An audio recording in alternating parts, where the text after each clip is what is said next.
riders like Dimas Ekky Pratama to make that break into the top 5. Top 5 is a great result for him, even though he's one of those riders with a lot of experience in this class. He's raced for a full season in the World Championship as well. Yeah, he's got podiums in this class. You know, he's done well, has Dimas Ekky Pratama.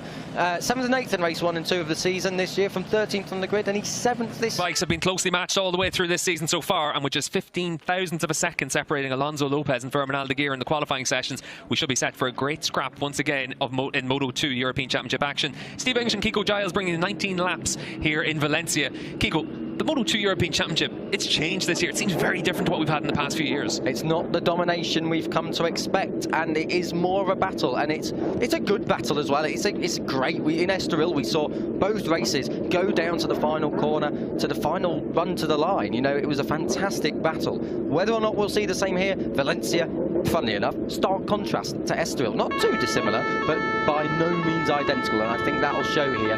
I think Alonso Lopez and Aldeguer, they have definitely got the pace. That is unquestionable. They have got the pace over the rest of the field. But the answers for the Boscascuro bike step forward today on that number 3 machine if he's to have a chance of winning the Moto2 European Championship this season. We're getting ready for 19 laps of action here at the Ricardo Tormo circuit for Alonso Lopez on pole position, and he makes a decent start, but Fermin Aldeguer with a very good start. Looks like he's going to be able to take the whole shot. You can see the number 3 of Lucas Tulovic trying to make sure he's able to get down the inside as well. Alonso Lopez with a bad start as they shift through the gears down in towards turn 1. Tulovic able to take that second position. Is everyone going to be able to make it cleanly through this first corner? A few of the stock 600 riders running wide at the back of the field. Alonso Lopez immediately able to get down the inside of Lucas Tulovic to retake that second position. Everyone through cleanly, Steve. That's a great start from Aldeguer, though, from the middle of the front row. He got that thing rolling. Coming through, it's Tiger harder than number 23. Pushes back Tulovic one place and through on the inside. Yes, through goes Lopez. So Lopez, did he get that place back? Yes, he did. So the number 21 started on pole. It took him 5 corners to get back to the front. Look at Harder. How big of a lunge was that? My goodness me, he didn't quite get it done. He wasn't far off, though. So Harder's feeling very, very in this. Yeah, and you can see Alonso Lopez on the 21 leading this race. We know Tiger Had is always fast off the line, always fast in the opening couple of laps. Now he needs to settle himself in, make sure he's able to battle with the Boscascuro bikes. He raced last week in Jerez in Moto2 World Championship action. Back in action this weekend in the Moto2 European Championship. Looks like he's got his tail up, looks like he's got a bit of confidence. And you can see there for Fermin Aldeguer running a little bit wide through the right-hander. That's going to open the door for Tiger Had. Great start from Lopez. He's putting in a great opening lap ahead of Aldeguer. He's put about half a second, I reckon that is, already. Good start from Alex Toledo as well. No jump starts just come up on our monitor. That's good stuff. Good news for everyone. But Alex Toledo is up in about 7th place. There he is, just behind Dimas Ekky Pratama. Everyone through the final corner. We've got a race on our hands here. Can Lopez keep on pulling away, or is Aldeguer going to find some answers? This time it's the other way around in comparison to race 2 at Estoril.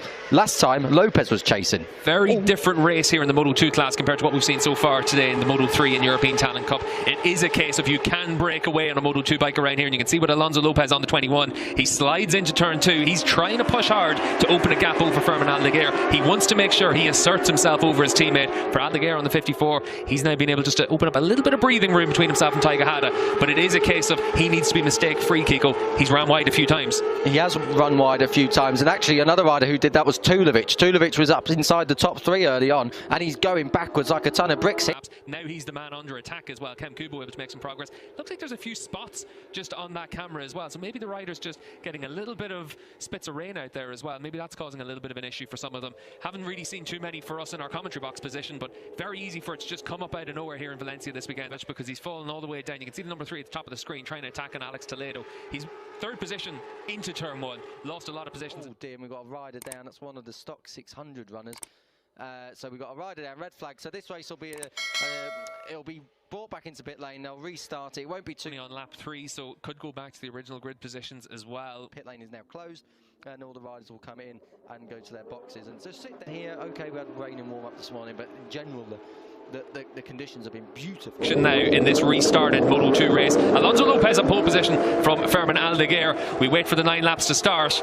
And Lopez from the pole has made a decent start. Norridon with a good start. Tiger Had once again on the 23 with a very good start. Had trying to just weave his way down the inside in towards turn 1. Is he going to be brave to try and take that race lead? He's not quite able to do that. Slots into 2nd place behind Alonso Lopez. Fermin Aldeguer once again down to 3rd in the initial stages. Is he going to try and make a move down the inside into turn 2? He doesn't want to let his teammate Alonso Lopez get out of sight. He's going to make sure that he's up into that 2nd position. Yeah, good start from Tiger Had. We said this would favour him, and it does. Will Aldeguer go for the lead? No, because he's about to be shuffled back back. Through comes Tiger Harder, the 23 there. And so did Norridin. The number 7 of Adam Norridin got ahead of Pratama, I think. So the Southeast Asians are absolutely having a field day at the front here. But out front, Alonso Lopez, carbon copy of race 1. He is, of the first part, sorry. He is up and running at the front, but he's got to shake off Tiger Harder. We know Tiger Harder is electric in the first stages of a race. Yeah, Tiger Harder on the 23, trying to make sure that he's in a position to keep Alonso Lopez very honest in the early stages of this race. Ken Kubo made a good start. He's up there in about 5th position now, haven't gotten through on Ekky Pratama. That's a crasher for one of the stock 600 riders down the field. Easily done in these shortened races. It looks like that could be the other Orges brother. Kevin Orges. But for the rest of the... Run through the long left-hander. For Aldeguer, he's much faster, and he's much faster right now. He's going to go through. So the number 54, Fermin Aldeguer, he is not wasting any time this time around. The number 54, he's won 2 races already this season. He's just set the fastest lap as well, and now he's in the lead. So will he be able to break Alonso Lopez? Will he be able to break Lopez's spirit? He has been fastest all weekend, really, Alonso Lopez. And now he's the one doing the chasing, and Norridin is still there in 3rd. Yeah, and for Aldeguer out in front there into this group as well. Kem Kubo there on the 9, just in front of Tulovic. Tulovic needs to pick these riders off quickly. We're already at 1/3 distance here, and out in front it is still a case of those leading riders all breaking away. There's only a second separating Aldeguer, Lopez and Norridin, but right now Aldeguer pushing hard to try and open that gap. Aldeguer's got the hammer down, Steve. 36.5 last time around. That's the fastest lap of the race. 37.2 for Alonso Lopez, and then in 3rd place Kubo trying to go down the inside, not quite close enough there on Tiger Harder, but he's getting impatient now as well, Kiko. Yep. He knows that it's Tulovic behind them as well, so he's got to try and make this move quickly, because Tulovic is going to be a man that's going to try and make those moves as well. Yeah, Harder's a bit of a buffer. We've said this so many times. He's quick in the early stages, but after 2 or 3 laps, he's just not got the pace to continue forward. Kubo, much more stable rider in terms of outright pace as they come into turn 8 now. Very tightly squeezed between these 4, battling for 4th place. Out front, though, the gap is around 0.6 of a second, and I've got to say, it's not looking too bad at the moment for Aldeguer, as Kubo again trying to look on the inside, but he's under pressure from Tulovic. He's under pressure, but it is Kubo trying to make those moves. At the front, though, you can see that it is starting to just stretch out. Aldeguer doing everything he can at this stage just to try and break the spirits of his teammate, but Adam Norridin doing a really good job in 3rd position on bike number 7, just to keep those Boscoscuro bikes inside at this stage. This is what we've seen time and again in the past, where the Boscoscuro bikes are under pressure in the early stages of the race, but then pretty quickly establish themselves and open up a little bit of gap to everyone else. Kem Kubo on the number 9, using that slipstream from Tiger Harder. He needs to make this move quickly, because otherwise he's going to be under a lot of pressure from Tulovic. Into turn 1, though, Tiger Harder gone down at turn 8. And for Kubo, that's going to be so disappointing, trying to make sure he was able to come away with another top 5 finish. Very easy. Often. And that is one of them corners. It's downhill braking, off camber, turn 8. It's a bit of a disaster. It's very bumpy as you go in there as well. So easy for the front end to wash out. 1.3 between the top 2, though, Steve. That's Tulovic. Oh, dear me. He almost rode pillion there with Tiger Harder into turn 1. So easy. No, you know, he shouldn't. We've never seen this kind of form from a rookie to be right up the front like this. Aldeguer really is something a bit special. Adam Norridin still chasing down Lopez. It's just under a second. It's hovering just under a second. I can't imagine that things are going to change too much between them unless Lopez just gets a bit complacent, but we haven't seen that so far either. Yeah, the gap now 2.5 seconds for Lopez to make up to Aldeguer, so that's gone. The Moto3 World Championship a few years ago in Thailand. We know he's got speed, we know he's going to get opportunities to win races throughout this season. He's actually adapted very well to a Moto2 bike as well, and I think in normal circumstances you'd look at it and you think he's been a fantastic first couple of rounds on the bike, but whenever you look at this man, he's redefining what you mean by fantastic. Fermin Aldeguer jumped onto a Moto E bike last week in Jerez, immediately qualified in the front row of the grid, really strong all the way through that weekend.